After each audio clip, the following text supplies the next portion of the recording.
Well, the window mesh on caravans now are pretty good as far as midges are concerned. It's quite fine. The mesh on the doors is another question. It's just not fine enough to stop midges from getting through, and it's really coarse. The midges basically won't even see that; they'll just fly straight through it. The Malenko door, which I've got, is a relatively common door now on caravans. So you've got Malenko, Aussie Traveller, and K-Mech. Not sure about the Aussie Traveller. I think they have a mesh spline in them. The K-Mech one certainly does, so you can just fit your mesh straight to the door. Unfortunately, with the Malenko door, you can't do that. But there is a solution, and it's right in your local Bunnings store.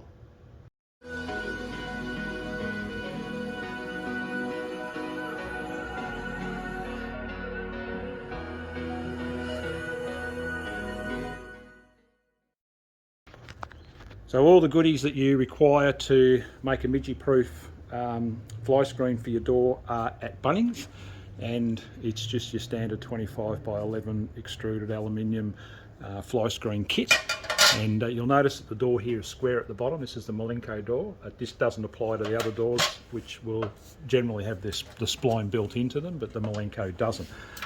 The only potential issue is at the top. It's rounded, which means that the fly screen either can't go all the way to the top, or you've just got to cut out this corner out of the frame once you've made it, and it'll fit straight in there. It doesn't impact the outer door because it sits inside the frame. It doesn't get in the way. And I'll put the measurements up.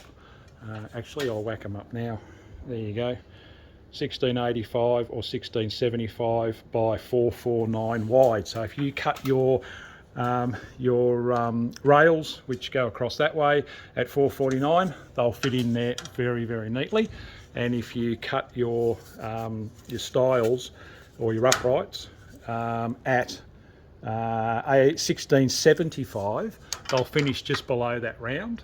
So you either just stuff a bit of foam in there or whatever if you don't want to take the next step, or you cut them at 1685 and they will go right to the top, but you just got to cut the edge, cut the corner out, cut a 12mm mitre in the corner, and it will just slip straight in.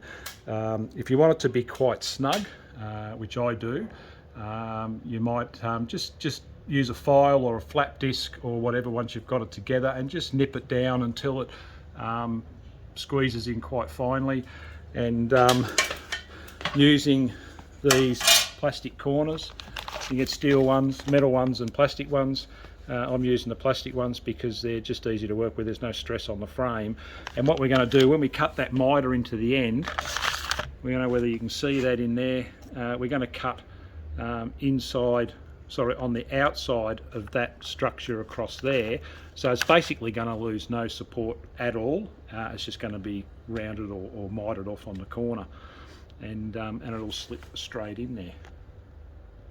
So if you're going to cut it at 1675, you're going to end up with this small gap at the top, which you can just shove a piece of foam or glue a piece of plastic or something slightly rigid to the back of this piece of extruded aluminium, and it will just sit in that gap behind and cover it up, or stick a bit of sticky tape across it before you fit the screen. And it's not going to go all the way to the top, obviously, because it's got a rounded top on it. But if you cut that mitre off, there, and you cut the stiles at 1685, then you're going to cut a 12mm mitre off that corner. Now what I've done is I've cut an 11mm mitre off, and I've just slightly rounded that with a flap disc or a file or whatever floats your boat, and you've got bugger all gap in there. And that fits in there very snugly. So with mine, I'm just going to glue it in with a bit of adhesive because I don't particularly need it to come out. Or you can use these plunger pins, also from Bunnings, and that's pretty much what most household screens have got. You just bore a hole straight through the frame here, out the other side and into the door, and these pins just push through and hold the screen in place. And that's just as easy. You can do that will absolutely do the drill holes in the here while the screen's off and there's no mesh in it. Obviously, it's going to make it quite challenging.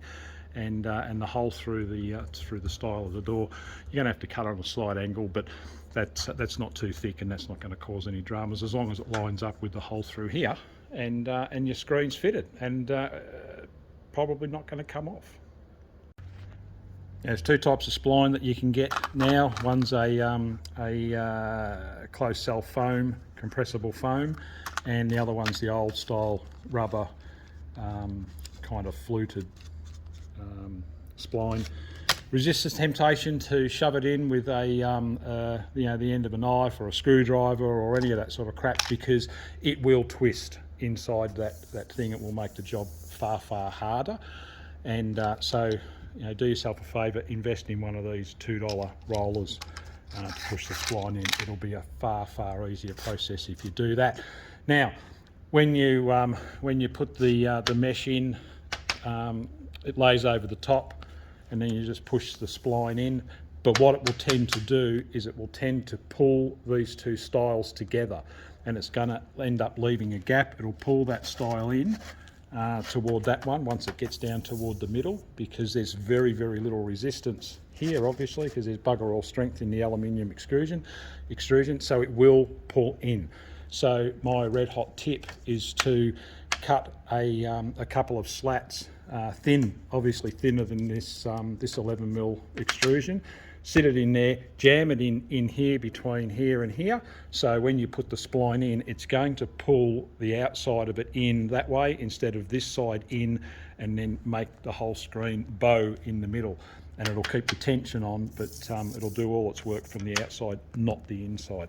Then the only thing you've got to decide as to whether you're going to put spline in against the mesh or spline on the outside. Personally, I'm going to go for spline on the inside because I like it being more neat, and you probably won't even notice this aluminium frame inside the door, and that way the mesh will be actually touching, the fly mesh will be touching the screen mesh, and it's going to, I'm hoping that it's going to make it slightly easier to clean, because otherwise you're going to end up with dirt and shit between this surface here and the underneath surface where the security mesh would sit. So you're going to end up with that sort of a gap under here, which I'm not a big fan of. And down here in Mexico, south of the Rio Grande, for some reason Bunnings don't seem to sell the fine midgie mesh anymore, but they've got this allergy guard stuff, which is it's more sort of like a material rather than a mesh, and it's very thin, but very close weaved. So there is no way, it's a closer weave than midgie mesh, but it's supposed to stop pollens and stuff like that for people that have got issues with pollens. But it does let the air through, but it's obviously going to be darker. This stuff's going to be darker. So if you can get the midgie mesh, that's the way I would go, but unfortunately I can't find it easily and simply, and I don't want to jerk around with it for too long, spend too much time buggering around with it. So I'm just going to use this stuff, which is good enough. It was actually pretty cheap, only $10 for a 4 foot by 7 foot, or 2 meters by 1 meter roll, and which is ample enough to do my door and another one, should someone that I know want to pay me a lot of money to do theirs. And so then it will clip in, and as I said before, I'm just going to put a couple of dollops of adhesive, bit of silicone or whatever around the outside and push it in. Not enough, I'm not going to seal it all the way around, just enough to hold it so it doesn't fall out, and not use those push-in pins, and so just to keep it neater for my look. Now, for what it's worth, if you're going to go north or anywhere where midgies abound, you will curse yourself if you don't do this, because those damn things will fly straight through that security mesh on the caravan door, and they will bite the shit out of you. And they're basically like a white pointer shark. They don't even do it for food, they just do it to shit you, and they're not like a mozzie. They'll just keep on biting you. The same midgie will bite you 1,000 times, and when you go up north, you'll see the people that don't have the midgie mesh, because they'll be walking down the street and they'll be covered in welts, and it's not a fun experience. They don't really bother me too much, neither do mozzies, but people that are prone to mosquitoes and will be prone to midges, or that seems to be the way that it goes, and they are just a shit thing. So this, putting one of these in your door before you go north is pretty vital as far as I'm concerned. And just while we're on that topic, you want to do the same thing to these vents too. Put a bit of midgie mesh behind those vents, and put a bit of midgie mesh behind those little gas vents or air vents or whatever the hell they call them, because the bastards will fly straight through them as well. Particularly that one. That one does have a fine mesh on the inside plastic, depending on what van you've got and what inside vents that they use. But there is a fine mesh on the inside of this one, but there's bugger all on the inside of that one. And if that opens up into the van, which in this case it opens up behind the fridge and there's a great big hole right through, those bastards will be coming in by the truck ton and biting the shit out of you. So just drop your spacers in here. So just measure it from here at the top or at the bottom, should be the same. Cut your spacers, jam them in there, and that way it can't pull itself in and distort the frame. Lay your mesh over the top of it, lay your spline. You can do it in one continuous length if you so choose, but you don't need to. It probably makes it slightly harder. Cut it to length, possibly a little bit longer, and then just roll with your roller, roll the spline in down the side. It's very easy, and it should tension itself up while you do it, because it's going to try to pull itself in from that way and in from that way, and it'll pull it together and give it a little bit of tension in the middle. And then once you've done that, most of the tension will already be in it, and then you can do the top and the bottom, and you're good to go. Okay, door back fitted, frame inside.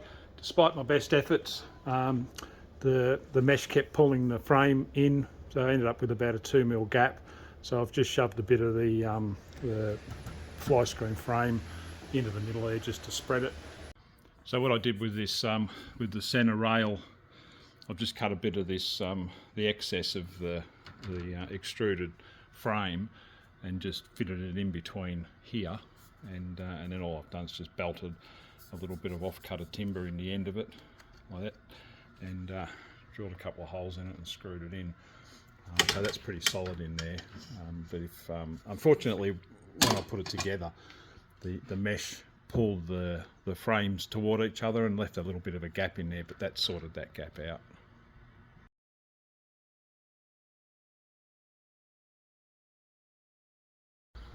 So that mesh is now sitting in there. It's been in there for about probably a good few months, and we've done a fair bit of travel since it's been in there. The original plan was to just put a little dollop of silicon, yeah, maybe one there and maybe one down there, and that would just stop it from moving around. But we found that it hasn't moved at all. It can't really come out, because when the outside door closes, there's not enough room for it to move anywhere.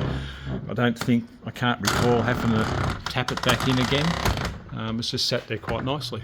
So I won't be, in my case, I'm not going to be putting any silicon on it to hold it in. But yeah, if you did, even one at the top there in the middle, and then one at the bottom just on this edge here, and just slide it in over the top of it, and in that way there's a little bit holding it in, not much, there's a little bit just holding in it enough to stop it from rattling, or rattling out more so. And but if you need to actually take it out, busting out a little bit of tiny bit of silicon in there, and we're talking a very small amount of silicon in there just to sit it on, and you'll be able to get it out if you need to. But this mesh here is actually touching the mesh on the inside, so there's nothing really that can go wrong with it, to be honest.